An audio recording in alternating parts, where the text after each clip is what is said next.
Yeah, hi. So I'm Adam with Kara. We're studying physics here at York, and we're doing our master's projects in collaboration with Dyson. Will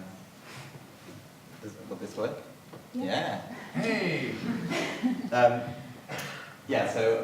Most of our projects are going to be done next term at Dyson. We'll be working for 3 months, but we did 3 months preparation over the summer. Mine's on acoustic room mapping, and Kara's is on carpet flow modelling.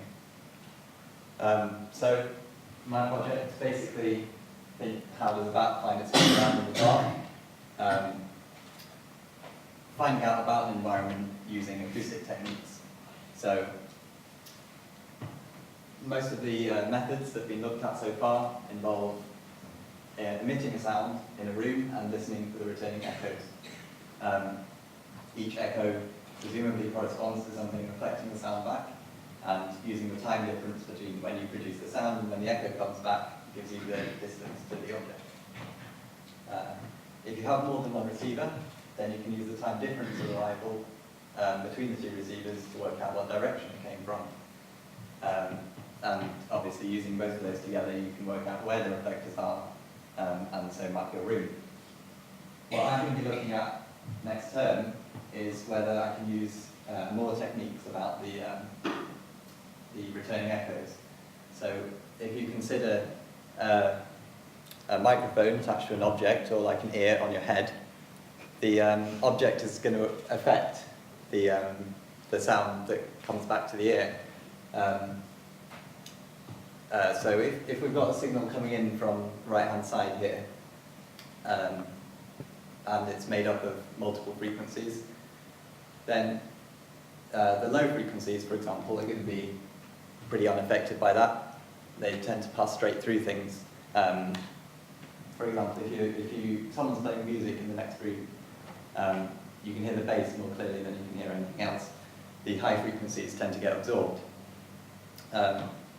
So if you consider the sound arriving at the left-hand ear there, if it comes from the left, it's going to be pretty unaffected, and it's going to be pretty much the same as if the microphone was in free space.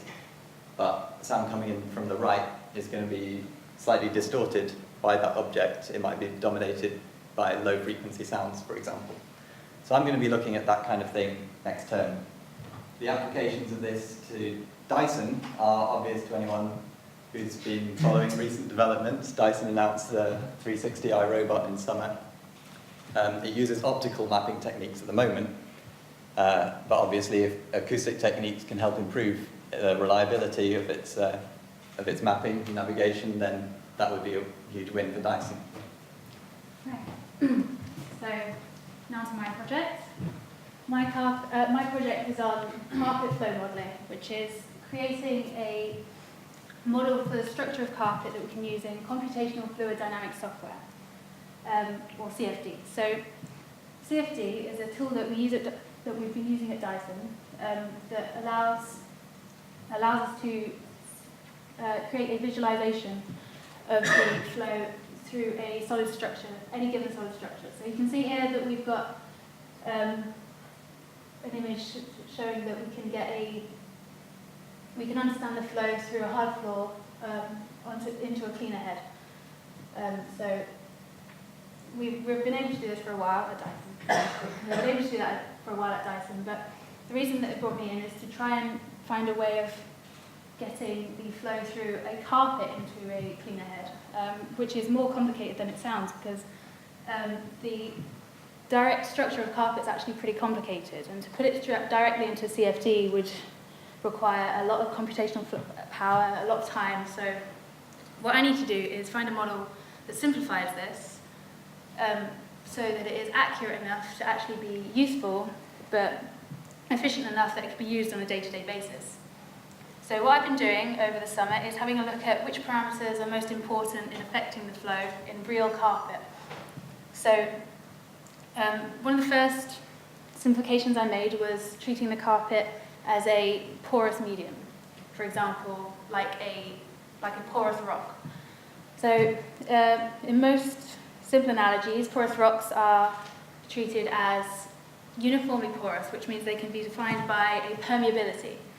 A permeability is the measure of how well a substance can transport a fluid. And in porous rocks, for example, it's defined by Darcy's law, which is a relationship between the pressure loss across the substance with the velocity of the fluid that you drive into the substance. This related with this equation here, Darcy's law, with the viscosity mu and the permeability K. So if we wanted to treat a carpet like this, we can try and find what the permeability is to try and understand how the air would flow through the fibres by looking at the relationship between pressure loss and input velocity, which is something I was doing over the summer. And I got a graph like this. So as you can see, this isn't a straight line like you'd expect from Darcy's law. It's actually curved, which suggests that we can't describe it as a linear relationship. There's an additional term here. So Darcy's law describes the viscous losses, which arise due to the drag forces between the fluid and the fibres of the carpet. But we seem to have an additional term, which is proportional to v squared, which describes the inertial losses. And that arises due to turbulence of the flow. So if we have a look at the curve, we can see that at the start of the lower velocities, we have pretty much linear relationship, so we can describe it almost by Darcy's law, which means that the viscous losses are the most significant, and we just have creeping flow like you can see in this image here. But if we move to some of the high velocities where the curve is a little bit more pronounced, we have a little bit of turbulence showing up, maybe some eddies forming behind the fibres that we need to consider, and we may even have to consider situations where the inertial losses completely dominate the viscous losses to give us entirely turbulent flow, like you can see here. So the information that I've gathered about the flow through a carpet has allowed me to understand the flow regime, to let me start to build up the model and develop it so we can try and obtain the same results that we do in real carpet in the computational model. Alongside this, I'm also going to be looking at creating an analytic model that should be able to describe the same physics that's going on that the computational model can, but hopefully give us a purer understanding of how the physics works of the flow through the carpet. And so we should be able to get a more scientific approach to improving Dyson's products without that you would not necessarily be able to get from the computational model. So the analytic model requires a lot of fluid dynamics, obviously. So I'll be using a lot of the maths that I learned in the first few terms of university, the first few years of university, the core maths modules, in addition to the theoretical physics modules, like mathematical physics and mathematical techniques, and applying those to the fluid dynamics module that I'll be studying for next term to build this model. And it just shows how Dyson are utilising the university physics that I've learned to help them with innovation. So, yeah, obviously both of our projects are really maths heavy. There's a lot of maths, there's a lot of programming. So obviously those courses that we've studied are really useful in these projects. We're theoretical physicists, so that suits us. The cool thing about working in industry is that it actually brings together a lot of different courses that you might not expect. For example, when I'm looking at scattering of sound waves around a sphere, a lot of the equations are described in terms of spherical harmonics, which come up in a physics degree in quantum mechanics. So even though my project's nothing to do with quantum mechanics, all of the maths that we've used is still really useful. As well as all the technical stuff, the way that Dyson operates means that you do a lot of presentations and a lot of reports. So the professional skills modules that we've studied where you do all of that stuff have also been particularly useful.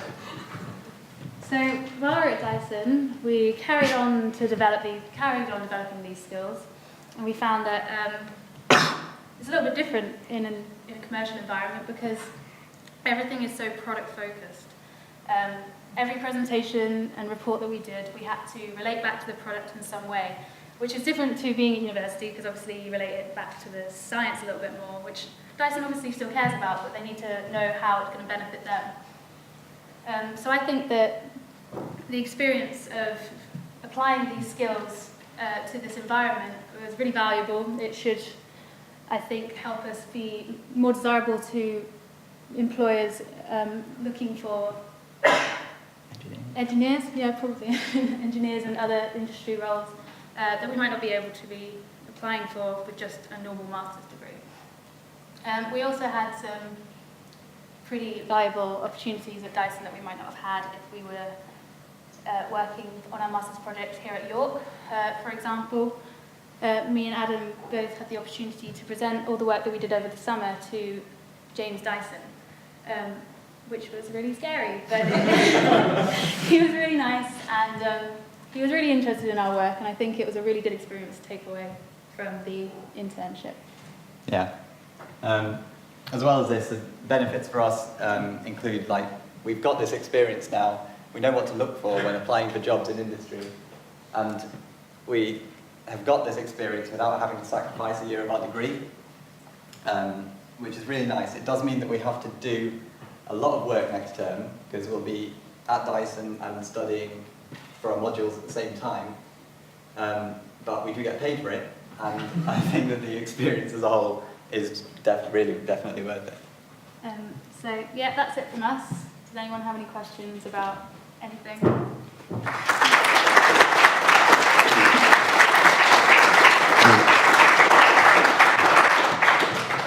Great, thank you. Yes, question. How much oversight did you get from Dyson itself? How much did they give you on that project compared to how much you would have got from university if you stayed here? Well, we were sitting on our desks, and the desk was right next to our supervisors, so it was a case of we worked independently, but we could ask for help whenever we needed. It was always available to us, so I think it was our choice really. We could be as independent as we wanted as long as we reported back enough. Anything else? Yeah, well, it's really good because you've got a direct superior who actually sitting right in front of you, actually. So yeah, you've got a direct superior you can report back to, which is really useful for support and advice. And you work in kind of small teams within the research department. We're working mostly on our own, but you are part of a team, and it's it's really useful to have that contact. Do you compete with the university at all, or do you work purely through the company? There's engagement from both parties. Mostly while we're at Dyson is from Dyson, and then now we're back here, it's from the university. We did have a couple, not Skypes. Skype's not allowed. But video conferences. Yeah. Hi, that was an interesting talk, I think. Thank you. I was wondering, on the CFD side of things, did Dyson train you in the aspects that you needed to know? Because I imagine that CFD software is pretty hard to learn in a short space of time. Well, I've never done any CFD before, and I haven't actually learnt that much of it so far because I was working on the real carpet first. But when I go back, I will have full training, I'm hoping. Just be left alone with it, learn how to use it, I think, as well. But I'll be working on it a lot, so I'm sure I'll pick it up pretty quickly. Yeah.